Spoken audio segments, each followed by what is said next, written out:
Last time आपको hydrates के बारे में पढ़ा रहा था। मैंने दो आपके हाइड्रेट एक्सप्लेन कर दिए थे, एक था आपका कोवलेंट और एक था आयनिक हाइड्रेट। आज आ रहा है मेटालिक हाइड्रेट। तो सबसे पहले सुनिएगा, मेटालिक हाइड्रेट को इंट्रिंसिक हाइड्रेट भी कह देते हैं। क्वेश्चन होता है इंट्रिंसिक हाइड्रेट क्यों कहते हैं। तो इसके पीछे रीजन ये होता है कि जो हमारे डी ब्लॉक एलिमेंट होते हैं ना, उनके जो मेटल्स होते हैं, उन मेटल्स के अंदर पोर होते हैं। पोर समझते हो, होल होते हैं। ये होल कैसा होता है मैं आपको बता देता हूँ। हनीकॉम्ब जैसा सिस्टम होता है। हनीकॉम्ब तो देखा ही होगा, शहद का छत्ता। शहद के छत्ते में क्या होते हैं, काफी बारीक बारीक ऊपर होल्स होते हैं, जिनमें क्या आती है, हनी बीज आती है, और वो क्या करती हैं, शहद को, हनी को उसमें क्या करती है, स्टोर करती हैं। तो सेम वैसा ही सिस्टम क्या होता है डी ब्लॉक एलिमेंट्स के अंदर होता है कि हल्के हल्के क्या होते हैं, पोर होते हैं। अब जो हल्के हल्के होल होते हैं इनको बोलते हैं इंटरस्टिशियल साइट। क्या बोलते हैं, इंटरस्टिशियल साइट का नाम इस चीज को दिया जाता है कि सर वो जगह जहां पर होल प्रेजेंट है, जो खाली जगह है, उसको इंटरस्टिशियल साइट का नाम दिया जाता है। जैसे हम क्या करते हैं, किसी डी ब्लॉक एलिमेंट की रिएक्शन हाइड्रोजन गैस के साथ करते हैं। हाइड्रोजन गैस क्या करती है बेटा, इन होल्स को क्या कर लेती है, ऑक्यूपाई करना स्टार्ट कर देती है। अब हाइड्रोजन गैस जब क्या करती है, होल्स को ऑक्यूपाई करती है, तो ऐसा भी देखा जाता है कि हाइड्रोजन गैस के मॉलिक्यूल का साइज थोड़ा बड़ा होता है। अब साइज अगर थोड़ा बड़ा है तो होल थोड़ा छोटा होता है। अब बड़े साइज का मॉलिक्यूल छोटे होल में घुसने की कोशिश कर रहा है, तो इस वजह से इसका साइज थोड़ा क्या हो जाता है, बढ़ जाता है। केमिस्ट्री में साइज का मतलब होता है वॉल्यूम, और आप खुद सोच के बताओ, अगर वॉल्यूम बढ़ेगी तो डेंसिटी क्या हो जाएगी, घट जाएगी। दैट्स व्हाई आप ये कह सकते हैं कि sir they have low density than metals, कि आपके जो मेटालिक हाइड्रेट होते हैं उनकी डेंसिटी मेटल से क्या मानी जाती है, कम मानी जाती है। इनको मेटल इंटरस्टिशियल हाइड्रेट क्यों बोलते हैं, इसके पीछे भी रीजन ये होता है क्योंकि सर ये यहाँ हाइड्रोजन गैस है, वो इंटरस्टिशियल साइट को ऑक्यूपाई करती है। That's why it is known as interstitial site. This is somewhat match with the in case of honeycomb. ये कहीं ना कहीं कुछ ना कुछ किससे मैच करता है, हनीकॉम्ब से मैच करता है। जिस तरह से हनीकॉम्ब के अंदर कॉम्ब के अंदर हल्के हल्के क्या होते हैं, पोर्स एंड होल्स होते हैं, और जो आपकी हनी बीज होती है वो क्या करती है, इसके अंदर एंटर करना स्टार्ट कर देती है। और तो वैसे ही यहाँ पर हाइड्रोजन गैस क्या करती है, इनके अंदर एंटर करती है, वॉल्यूम बढ़ती है, डेंसिटी क्या हो जाती है, घट जाती है। मेटालिक हाइड्रेट जनरली किसके द्वारा बनते होते हैं, डी ब्लॉक एलिमेंट्स के द्वारा मेटालिक हाइड्रेट बनते हैं। डी ब्लॉक एलिमेंट में कौन कौन से ग्रुप होते हैं, अब आप पीरियोडिक टेबल तो आपने पढ़ रखी है। ग्रुप थर्ड से लेके ग्रुप 12 तक, मतलब 3 4 5 6 7 11 जो भी आपका 12 तक है, सारे डी ब्लॉक एलिमेंट होते हैं। बट डी ब्लॉक एलिमेंट्स में एक तो 3 to 4 मतलब तीसरे से लेके चौथे तक, और 9 to 12 नौवीं से लेके 12वीं तक। मतलब सिर्फ तीसरा और चौथा ग्रुप, नौवां और 12वां ग्रुप, यही क्या बना सकते हैं, मेटालिक हाइड्रेट बना सकते हैं। बीच वाले जो ग्रुप है ये मेटालिक हाइड्रेट नहीं बना सकते। कौन से नहीं बना सकते, 5th 6th 7th and 8th, ये चार ग्रुप मेटालिक हाइड्रेट नहीं बना पाते, और इस वजह से इस गैप को क्या नाम दिया जाता है, हाइड्रेट गैप का नाम दिया जाता है। तो कोई भी अगर आपसे पूछ ले कि सर जो हाइड्रेट गैप का मतलब क्या होता है, तो डी ब्लॉक एलिमेंट में आगे वाले भी हाइड्रेट बनाते हैं, पीछे वाले भी हाइड्रेट बनाते हैं, बट जो बीच में गैप रह जाते हैं हाइड्रेट नहीं बना पाता। That's why it is known as hydrate gap. इसको हाइड्रेट गैप का नाम दिया जाता है। केमिस्ट्री अगला पॉइंट ये कहती है कि मेटालिक हाइड्रेट एक्चुअली किस नेचर के होते हैं, नॉन स्टिचियोमेट्रिक नेचर के होते हैं। अब मेटालिक हाइड्रेट नॉन स्टिचियोमेट्रिक नेचर के, इसका मतलब क्या हुआ, तो बेटा स्टिचियोमेट्री का मतलब होता है फॉर्मूला, और नॉन स्टिचियोमेट्री का मतलब होता है फॉर्मूला सही नहीं है। फॉर्मूले में कहीं ना कहीं क्या होती है, कुछ गड़बड़ होती है। मतलब क्या, अब आप सोचोगे कि सर जिंक है, और जैसे हाइड्रोजन गैस रिएक्शन करेगा क्या बनाएगा, Zn H2। हम सोचते तो ये है और एक्चुअली होता भी यही है, लेकिन बेटे जब चेक करते हैं तो मिलता ये है कि जिंक 0.98 H2 कुछ ऐसा मिल जाता है। हम सोचते हैं कि स्कैनेडियम हाइड्राइड होता है, स्कैनेडियम मतलब Sc, और हाइड्राइड का मतलब क्या होता है, X3 होता है। बट यहाँ चेक करते हैं तो यहाँ C1H3 की बजाय कुछ और मिलता है। हो सकता है कि आपके पास स्कैनेडियम तो कितना हो, 0.78 हो, और H कितने हो, 3 हो। तो केमिस्ट्री यहाँ एक बात बोलती है, क्या बोलती है कि सर ये नॉन स्टिचियोमेट्रिक नेचर के होते हैं। नॉन का मतलब होता है नहीं, और स्टिचियोमेट्री का मतलब होता है फॉर्मूला। इनका फॉर्मूला जो हम सोचते हैं वैसा नहीं होता, कुछ ना कुछ पॉइंट्स में चला जाता है, और पॉइंट में फॉर्मूला जाने की वजह से जैसे हमें तो लगा कि जिंक यहाँ कितना होगा 1, बट चेक किया जिंक कितना है 0.98। हमें लगा स्कैनेडियम कितना है 1, बट यहाँ स्कैनेडियम कितना है 0.78 है।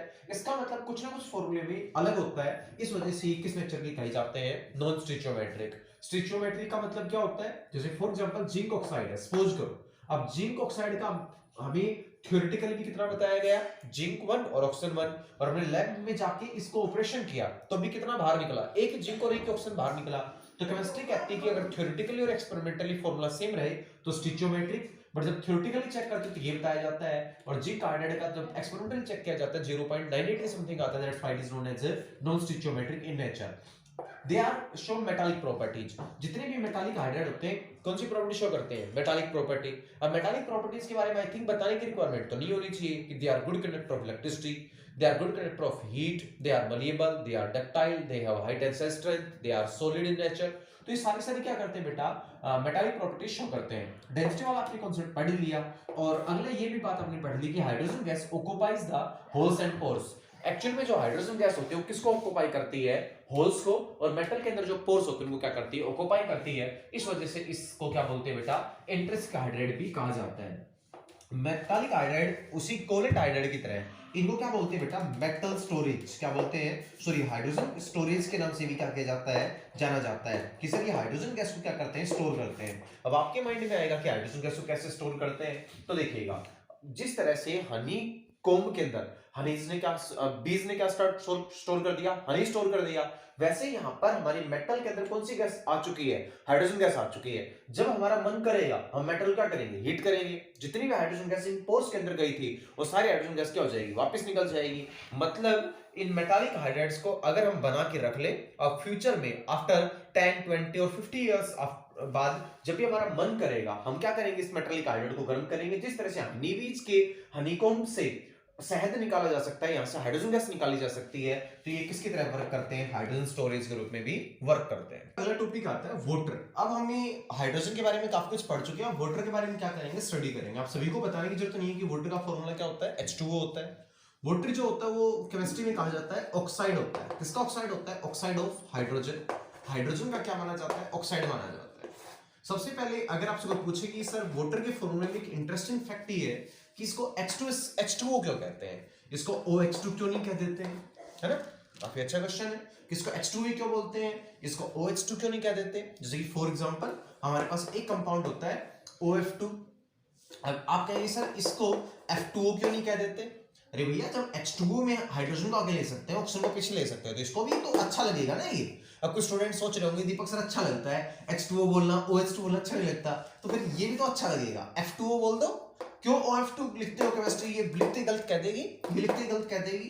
तो इसके पीछे एक रीजन होता है कि जब भी आप फॉर्मूला लिखेंगे a element whose electronegativity is more, वो ऑलवेज किस साइड में रखा जाता है, राइट हैंड साइड में रखा जाता है।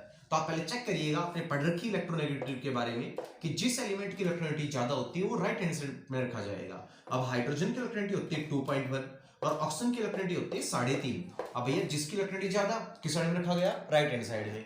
ऑक्सीजन और फ्लोरीन में सब कंपैरिजन किया जाए तो आपको पता होगा कि ऑक्सीजन की इलेक्ट्रोनेगेटिविटी कितनी होती है 3.5, बट फ्लोरीन की इलेक्ट्रोनेगेटिविटी कितनी होती है 4। तो केमिस्ट्री ये कहती है कि जिसकी इलेक्ट्रोनेगेटिविटी ज्यादा वो फिर किस साइड में रखा जाएगा, राइट हैंड साइड में रखा जाएगा। तो यू कैन से दैट कि formula of water is H2O not OH2। Formula of fluorine या fluoride of oxygen is OF2 not F2O। ये बात आपको क्या करनी है, याद रखनी है कि इसके पीछे का रीजन होता है कि जिस एलिमेंट की इलेक्ट्रोनेगेटिविटी ज्यादा वो ऑलवेज एक कंपाउंड में राइट हैंड साइड के अंदर ही प्लेस किया जाता है। सबसे पहले वाटर का प्रोडक्शन कैसे होता है, तो केमिस्ट्री कहती है कि जब भी हम क्या करते हैं हाइड्रोजन गैस का कंबशन करते हैं इन प्रेजेंस ऑफ ऑक्सीजन, जब हाइड्रोजन गैस का कंबशन करते हैं प्रेजेंस ऑफ ऑक्सीजन, कंबशन का मतलब बर्न करते हैं, तो दोनों आपस में रिएक्शन करते हैं, क्या रिलीज होती है, यहाँ से वाटर रिलीज होता है, काफी सारी क्या रिलीज होती है बेटा, हीट भी रिलीज होती है। बैलेंस करने के लिए यहाँ पर हम लिखना चाहें तो लिख सकते हैं, और यहाँ पर वाटर जो निकलता है वो किस फॉर्म में निकलता है, गैस की फॉर्म में निकलता है। और जब वाटर गैस की फॉर्म में निकले इसको क्या कहते हैं, वाटर की वेपर्स बोलते हैं, जिसको ठंडा करके हम क्या कर सकते हैं, लिक्विड की फॉर्म में ले आते हैं। तो आप ये कह सकते हैं वाटर को इस तरह से क्या किया जा सकता है, प्राप्त किया जा सकता है। सर वाटर के बारे में पढ़ना जरूरी क्यों है, क्योंकि आप सभी को पता है कि हमारी अर्थ के ऊपर लगभग 2/3 पार्ट क्या प्रेजेंट है, वाटर का प्रेजेंट है। अर्थ के ऊपर 2/3 पार्ट वाटर का प्रेजेंट है, और जितना वाटर प्रेजेंट है उसमें से 99% वाटर क्या नहीं है, पीने के योग्य नहीं है। उसमें से 99% 99 पी क्या 99.99 वाटर क्या नहीं है, पीने के योग्य नहीं है। क्यों, क्योंकि लगभग 97% वाटर तो किसमें प्रेजेंट है, सीज के अंदर प्रेजेंट है, जो कि वेरी सॉल्टी है। अब आपको एक बात और बता देता हूं साथ साथ बेटा, एक्चुअल में एक होता है डेड सी। क्या होता है, डेड सी नाम सुना होगा, इसको हिंदी में बोलते हैं मृत सागर बोलते हैं। इसके पीछे रीजन क्या होता है, एक तो पहली खास बात ये होती है कि जो मृत सागर होते हैं ना उसमें आदमी हमेशा तैरता है, अगर आपने उसमें जंप भी कर दिया तो आप कभी डूबेंगे नहीं, आप ऑलवेज क्या करेंगे, तैरेंगे।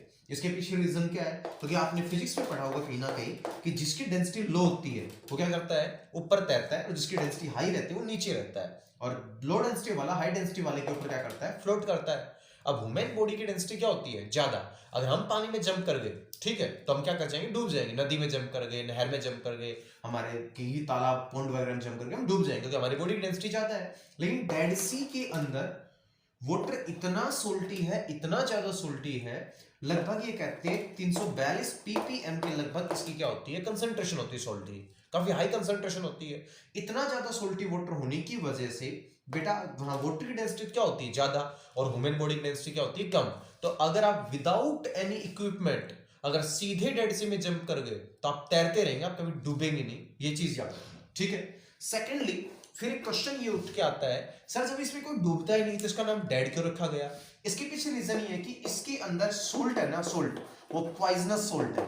हाँ ठीक है, आप तैर तो लोगे, लेकिन उसको पी लिया ना उस पानी को, तो इट मे बी पॉसिबल वो आपके अंदर सीरियस डिजीज या आपकी डेथ भी कर सकता है। That's why it is known as dead sea, क्योंकि अगर कोई भी इसके पानी को पी ले तो उसकी डेथ हो जाती है। दृष्टि बुलाओ, बंद कर।